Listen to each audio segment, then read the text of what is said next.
¿Qué es Occidente? ¿Qué es la sociedad o civilización occidental? Siempre se habla de Occidente, de la sociedad occidental, de los países occidentales, pero nunca se define exactamente qué es Occidente y cuáles son nuestros pilares. Bueno, pues hoy vamos a definir los elementos y los pilares que han sustentado la civilización occidental y sobre la que ésta se ha desarrollado.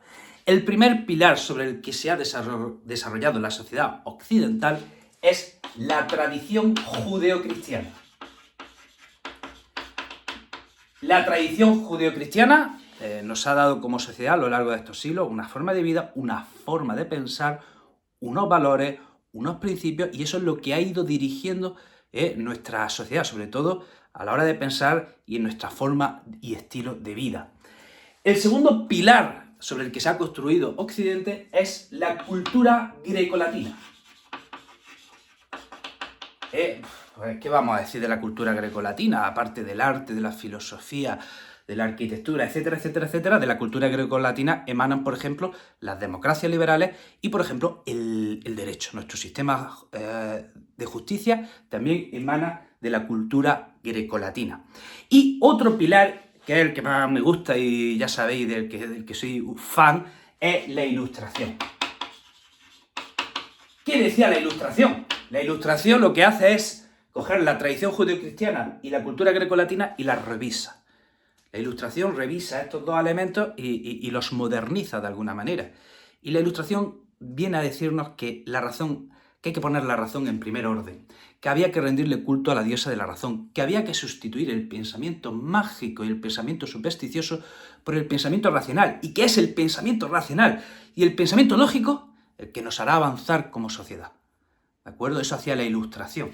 No negaba la tradición judeocristiana, la cultura grecolatina, sin embargo, la Ilustración añade ese elemento fundamental. Y sobre estos tres pilares se ha construido Occidente. Occidente no sería Occidente sin ninguno de estos tres elementos. Y ahora, digamos lo bueno y lo malo de Occidente. Lo bueno, que nunca antes en la historia ha habido una sociedad, una civilización tan rica ni tan desarrollada como Occidente. Repito, Occidente es la civilización más próspera y desarrollada, no ahora, sino de la historia. Nunca ha habido una sociedad cuya población tenga sus necesidades tan cubiertas y goce de tal nivel de libertades y de derechos. Repito, eso no ha pasado nunca en la historia. Nunca ha habido una sociedad cuyos pueblos sean tan ricos como lo son ahora los pueblos de Occidente. Digamos lo malo, que es lo que siempre pensamos.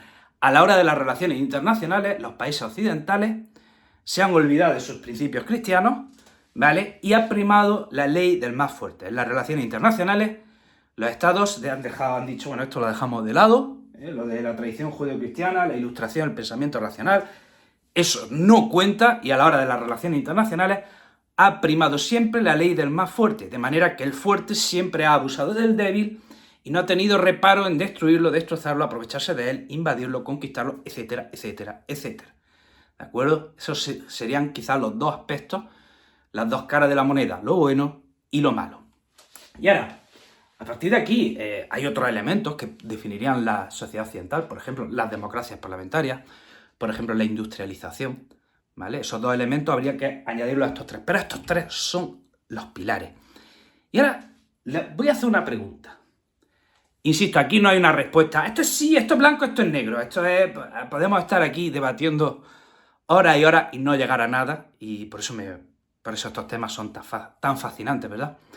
Por ejemplo, Japón. ¿Japón es un país occidental? Ya sé que está en Oriente, ¿vale? Que luego hay alguno que no se entera de la película y me escribe Japón está en Oriente. Ya estoy hablando desde el punto de vista cultural, ¿vale? Japón estaría en la órbita de los países occidentales porque Japón no tiene tradición judeocristiana en absoluto, no tiene cultura grecolatina en absoluto. ¿Ilustración? ¿Tuvo Japón ilustración? Pues tuvo un proceso parecido a la Ilustración. A finales del siglo XIX vivió una revolución cultural, hubo un emperador que se dio cuenta de que la cultura y la razón y la filosofía eran lo más importante y metió una revolución en ese sentido. Así que Japón sí tuvo un proceso parecido a la Ilustración. Parecido, no exactamente.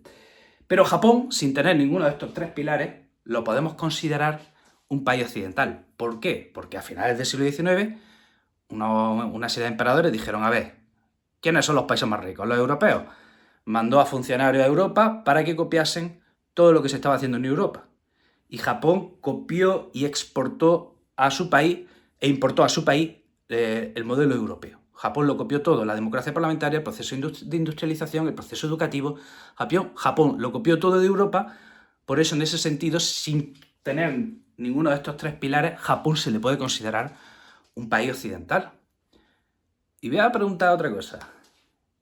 Según este check que estamos haciendo aquí, los países árabes podemos considerarlos en la órbita occidental, al menos culturalmente, históricamente. Vamos a repasarlo. ¿Tienen los países árabes tradición judeo-cristiana? Pues en cierto modo sí. El Islam deriva de la tradición judeo-cristiana, así que en ese sentido, bueno, pues en parte podemos considerarlo. ¿Y los árabes? ¿Tienen cultura grecolatina? Esto, los que habéis escuchado mi podcast, paréntesis, los que habéis escuchado mi podcast Historia con el Móvil, ya sabéis la respuesta. Y los que no habéis escuchado mi podcast Historia con el Móvil, me parece fatal. Tenéis que escuchar y a Historia con el Móvil, escucharos todos los episodios y prestarle atención a los episodios del Islam. Repito, ¿tienen los árabes tradición cultura grecolatina? Pues también los abasíes, cuando los árabes conquistan el imperio bizantino, cogen toda la tradición grecolatina y la traducen y la difunden, la aprovechan, la remasterizan, la revisan, la trabajan. Entonces, pues en cierto modo, pues, los árabes también tienen cierta tradición judeocristiana. Y la Ilustración, quizás este es el que le ha faltado. Hubo en el siglo IX una corriente filosófica en Bagdad, la capital del califato abasí, que se llamó el mutazilismo. Y el mutazilismo decía lo mismo que la Ilustración. Los filósofos del mutazilismo, que eran musulmanes, decían que la razón debía primar y que había que primar el pensamiento racional, que el Corán había que leerlo en su contexto, que no se podía hacer una interpretación literal. De hecho, hubo un califa que cogió el mutazilismo y lo puso como doctrina oficial del imperio. Coincide con la época más esplendorosa del Islam, ¿de acuerdo? Entonces, sí tuvieron de manera limitada un proceso parecido a la Ilustración que se llamó mutazilismo, ¿vale? Y que debéis buscarlo en mi podcast Historia con el Móvil. Si acaso, cuando los países árabes se descuelgan de Occidente, sería a partir del siglo XVIII y a partir del siglo XIX.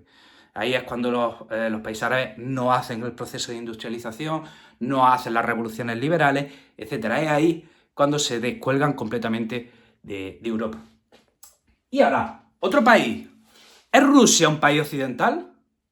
¿Es Rusia parte de Occidente o no? Hoy día diríamos, pues vamos a ser parte de Occidente, es el enemigo de Occidente. Bueno, pues hay que decir que Rusia hasta octubre de 1917 era un país perfectamente en la órbita de Occidente. Era un país occidental más.